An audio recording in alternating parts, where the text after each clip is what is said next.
Bueno, primero que todo, gracias a todos por su hospitalidad, hermosa ciudad de Eduardo, por la invitación y por el curso, y a todos de verdad por la participación y dedicación que le han puesto al Congreso. Esta es una charla en el uso de Carbofix en ortopedia oncológica. Estos son los disclosures. En caso de que haya personas que no están en ortopedia oncológica, esta tabla muestra más o menos el tipo de pacientes que recibimos nosotros. Nos llegan pacientes con tumores de hueso primarios que pueden ser malignos o benignos, tumores primarios de tejidos blandos que pueden ser malignos o benignos, y enfermedad metastásica. En muchos casos nosotros somos los primeros en hacer el diagnóstico y organizar toda la parte de biopsia y hacer todos los estudios de estadio, y en muchas ocasiones hacer las primeras discusiones con los pacientes y sus familias en términos de pronóstico y tratamiento. El uso de estos implantes de carbono creo que tienen un gran espacio en los tumores primarios malignos de hueso, especialmente en las reconstrucciones con aloinjertos, en los tumores primarios malignos de tejidos blandos, en los que hay que hacer resección con periósteo o con parte del hueso para obtener un margen negativo, y caso especial en pacientes que en esa situación han recibido también tratamiento con radiación y están a un riesgo significativo de fractura patológica. Y esa es una fijación profiláctica. Y en pacientes con enfermedad metastásica.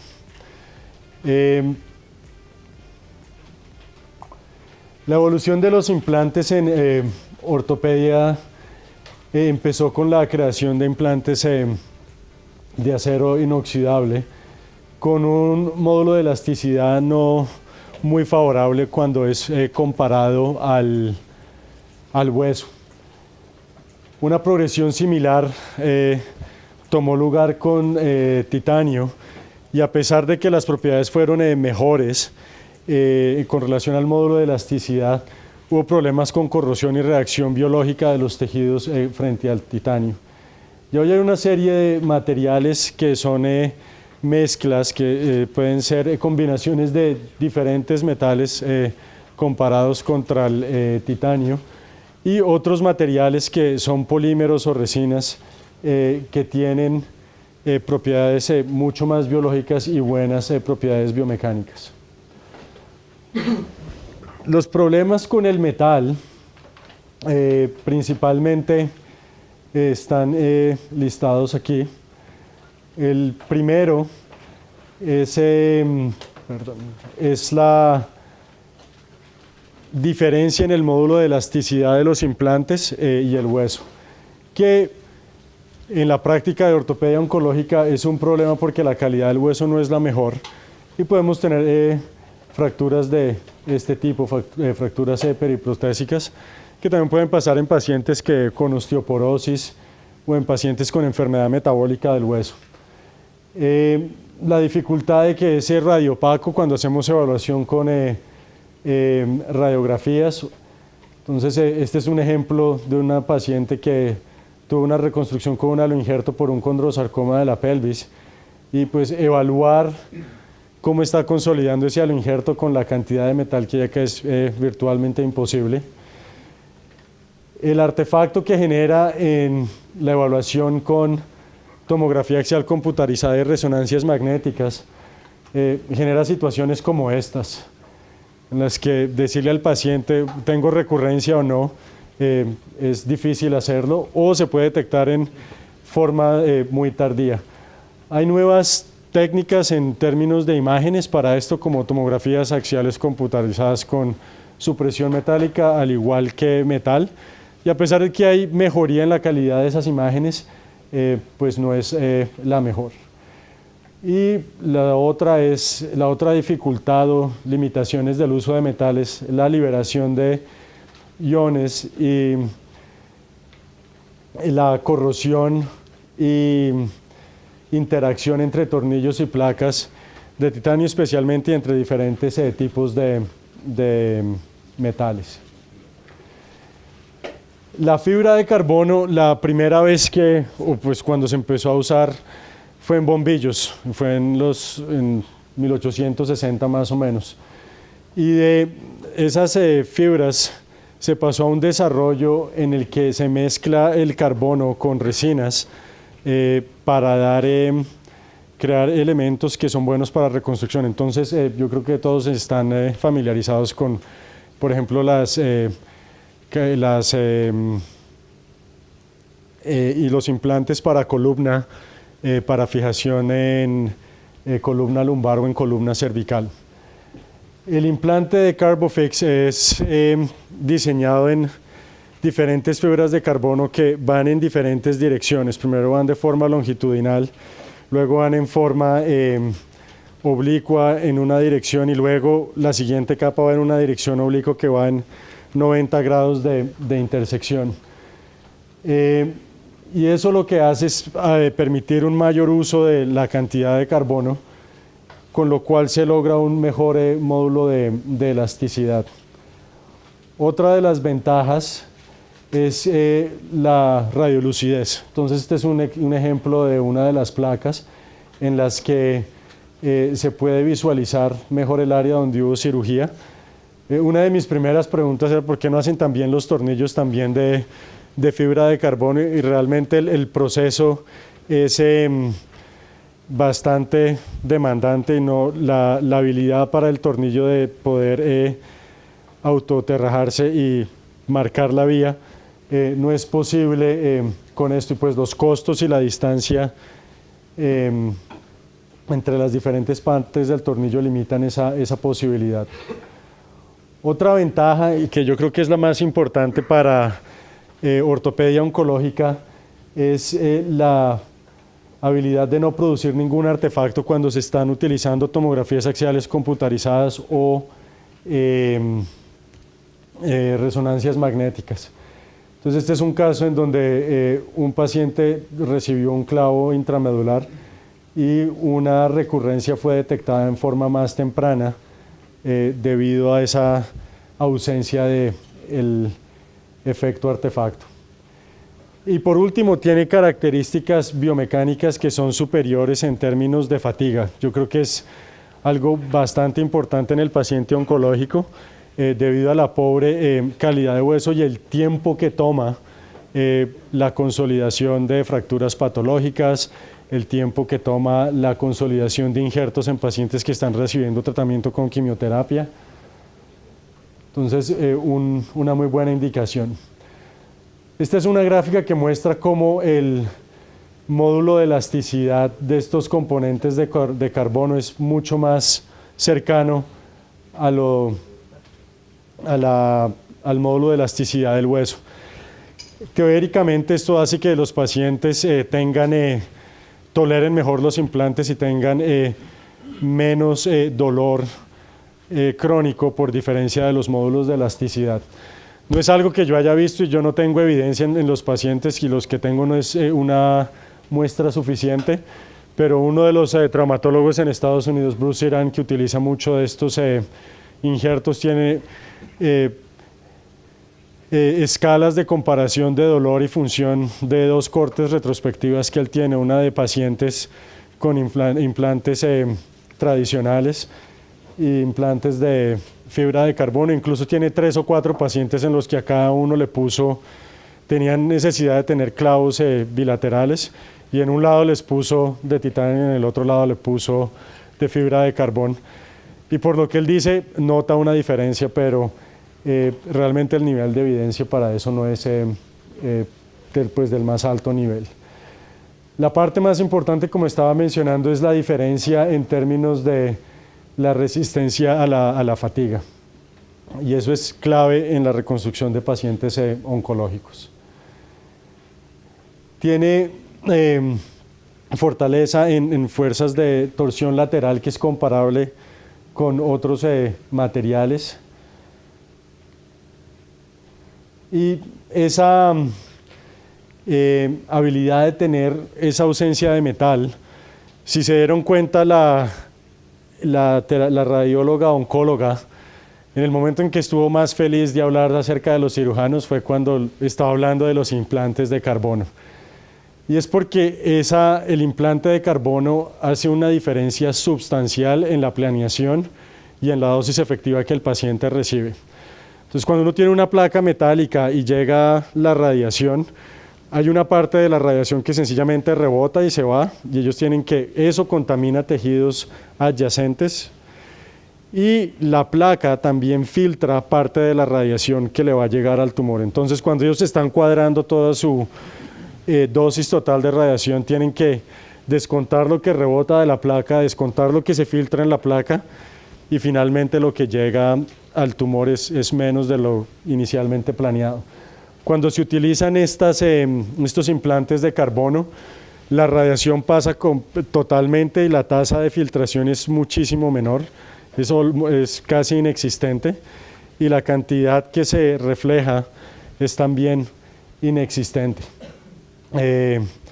Ellos tienen acá un afiche donde muestran esto bastante bien. Entonces, la mayoría de la radiación pasa y llega al tejido donde tiene que llegar.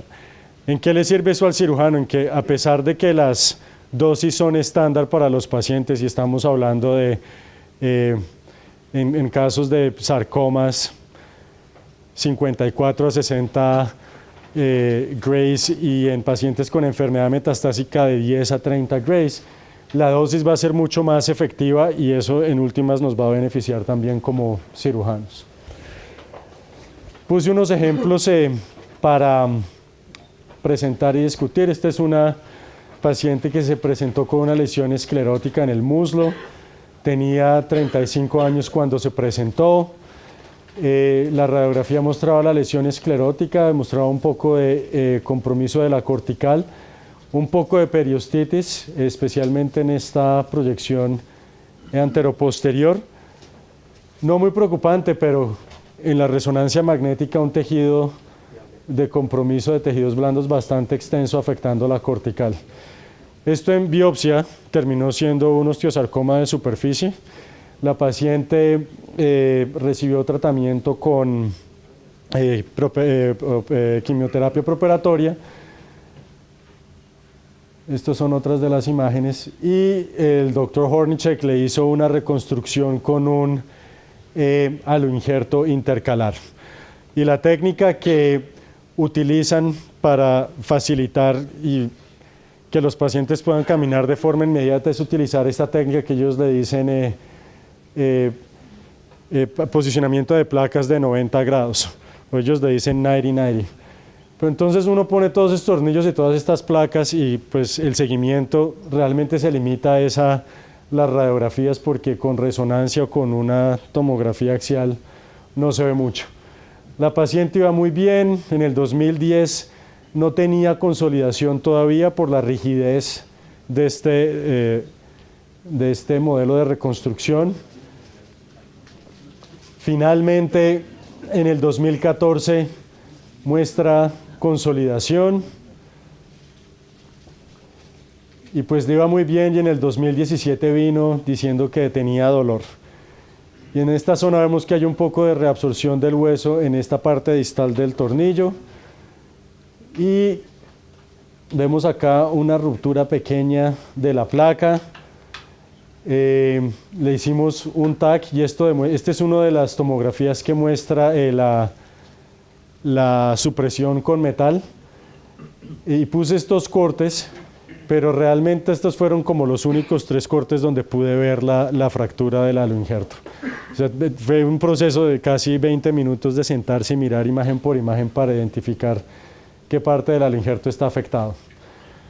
Entonces, la paciente dijo, no, yo estoy bien así, estoy asustada de la cirugía, yo me espero. Le dije, bueno, pongamos una férula, no ponga peso. Fue como haberle dicho ponga peso y no se ponga la férula. Y pues llegó con los tornillos rotos y no, ahora sí me duele, ahora sí quiero la cirugía. Y pues nos tocó hacer la revisión del aloinjerto. Entonces, esto fue la forma en que hice la revisión del aloinjerto. Entonces utilicé un clavo, que es el mismo instrumental, pero es radiolúcido que se utiliza para la de síntesis. No lo veo. No, pero este es de la placa. Los árboles no te dejan ver. El de la izquierda, Santiago, a tu izquierda. Izquierda. No, pero estaba buscando, era esto es igual al de es como igual al de síntesis para el TFN. Toda la instrumentación es radiolúcida, entonces toda la posición para identificar cuando uno pasa la guía y ver dónde está localizado en el centro, en el cuello femoral y en la cabeza femoral es mucho más fácil. Para el sistema es un sistema con tornillo, no es un helical blade, es solamente el tornillo. Y le hacen como este revestimiento de titanio para verlo y para poder hacer todo el proceso con la aterraja para insertar el tornillo. Lo que me gusta a mí hacer para reconstrucción con aloinjertos es poner el clavo intramedular porque pueden poner peso de forma inmediata y poner placas para control rotacional. El problema de estas placas de carbono es que no se pueden doblar, no se les puede dar perfil. Entonces toca ponerlas bloqueadas y en este caso, que fue uno de los primeros que hice, los tornillos los hice unicorticales y en un periodo de 3 meses o algo, muchos de los tornillos ya se estaban saliendo. Sin embargo, la placa es solamente para control rotacional, entonces la cantidad de fijación que se necesita no es demasiada y si miran a los 6 meses ya hay signos de consolidación que es mucho más temprano si lo comparan con la fijación que tenía anteriormente, que era mucho más rígida. No sé qué me va a tocar hacer con las placas. La proximal solamente tiene realmente un tornillo de fijación, más o menos medio tornillo. La distal está mucho mejor en términos de fijación, pero al año ya hay una buena consolidación, la paciente está totalmente asintomática y pues dice que esta reconstrucción fue mucho mejor que en términos de sensación y de movilidad que la que tuvo al principio, y creo que eso es relacionado con la diferencia del módulo de elasticidad entre los dos modos de reconstrucción que se utilizaron. Si esta placa da problema, de pronto lo que voy a hacer es removerla. Tuve una paciente similar en la que hice una resección parecida y lo que hice fue tratar de pasar los tornillos anterior y posterior al clavo y funciona. Y a pesar de que estos son tornillos bloqueados, el sistema de bloqueo no es por terrajas que ya están definidas en la placa, es la marca que hace el tornillo en el orificio de la fibra de carbono. Entonces hay posibilidad de cambiar el ángulo, que es mucho más flexible que con las placas metálicas. Entonces es más fácil cambiar el ángulo y obtener mejor fijación. Entonces el punto de enseñanza de este es que si se puede, traten de poner los tornillos anterior y posterior. Funciona, pero es mucho más difícil mantener la alineación de la placa con el hueso y con la placa de reconstrucción. El caso que hice, que lo voy a mostrar en una de las conferencias mañana, lo hice con una placa de fijación distal de fémur, pero para poder pasar los tornillos anterior y posterior a la placa, la parte distal del fémur me tuvo que quedar como en unos 10 grados de flexión. ¿Afecta eso la función? No, y la paciente tiene total extensión, pero lo que hay que hacer es aceptar una mínima mala alineación para optimizar el modo de fijación del método de reconstrucción. Este es otro ejemplo de una paciente que tuvo también un osteosarcoma, sobreviviente. Esto es un aloinjerto que tiene casi 20 años, pero estaba bastante sintomática. Le hice la radiografía si no le vi nada, marcadores en sangre sin sospecha de infección, todo normal. Y le hice una gamografía ósea para ver si había alguna cosa que mostrara aflojamiento y mostró todos estos áreas de hipercaptación. Y con eso decidí, bueno, la voy a llevar a cirugía a ver qué, y todos los tornillos estaban fracturados en la interfase de la placa y el cuerpo del tornillo. Y incluso aquí ven parte de uno de los tornillos de la reconstrucción anterior. Y lo que hice fue poner un clavo intramedular, bloquearlo, y corté la fíbula y la dejé vascularizada y sencillamente la transpuse y la fijé con 2 tornillos para darle más vascularización a ese hacia el injerto. Entonces ella es enfermera, estaba súper bien, y pues con esto ella sintió que podía hacer lo que quería y se fue a esquiar 2 meses después de la cirugía. Y si ven acá hay un área de radiolucidez que parece ser una fractura justo en el área de interfase entre el aloinjerto y el hueso de ella comparado con otras radiografías. Sin embargo, como tiene el clavo intramedular, está tratada, puede seguir poniendo peso, le limité la actividad por un tiempo, pero si ven comparado de 3 meses a 6 meses, está formando callo. No tengo más seguimiento por ahora, quiero seguirlo porque parece que puede ser hipertrófico y parece que puede requerir más estabilización mecánica, pero es una fractura que es unicortical. Entonces creo que con tiempo va a sanar, pero es que va a tomar más tiempo por lo que es en la interfase. Ah, mentira, sí tengo uno más. 9 meses y está con más puente acá en la visión lateral. Menos mal está pegando. Ok, caso 3. Es un paciente con una masa de tejidos blandos, hipointensa en T1, hiperintensa en T2. Como ven, tiene un compromiso bastante cercano al hueso. Por biopsia esto resultó ser un liposarcoma mixoide. Le dimos tratamiento con radiación preoperatoria y quimioterapia preoperatoria, respondió bien y le hice la resección removiendo parte de la cortical y el periósteo, pero por el riesgo de fractura le puse un clavo intramedular radiolúcido. ¿En la misma cirugía? En la misma cirugía. Esta fue una en la que podía hacer cierre primario. Entonces hago toda la resección y hacemos buena evaluación de los márgenes. Si hay algún margen que sea positivo, sencillamente lo manejamos con un incremento de radiación postoperatoria de 16 Gray. Los únicos que estoy haciendo en etapas es si tienen compromiso de piel o necesitan un colgajo, o si es un mixofibrosarcoma.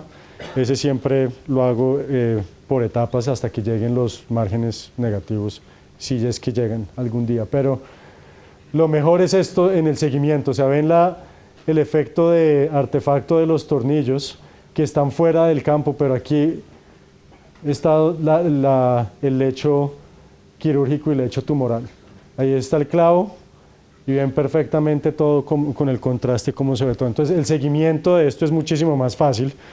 Es cuando el paciente dice, ¿lo tengo o no lo tengo? Realmente uno le puede decir, no lo tiene, todo está bien. Otra de las ventajas es enfermedad metastásica, y este es un caso de una paciente que tenía enfermedad metastásica difusa, mucho dolor, ahí está la lesión, y le pusimos el clavo, y intraoperatorio dijimos, no tiene ningún problema, no tiene nada, y el otro le dijimos, párese. Y la terapista fue a parar, le dijo, no puedo del dolor, me está matando. Le tomamos radiografías y todos diciendo, pues le estábamos echando la culpa, no, es que no está animada, no está motivada, ¿por qué no camina? Y si ven, tiene una fractura acá pequeña, que con un clavo tradicional no lo verían.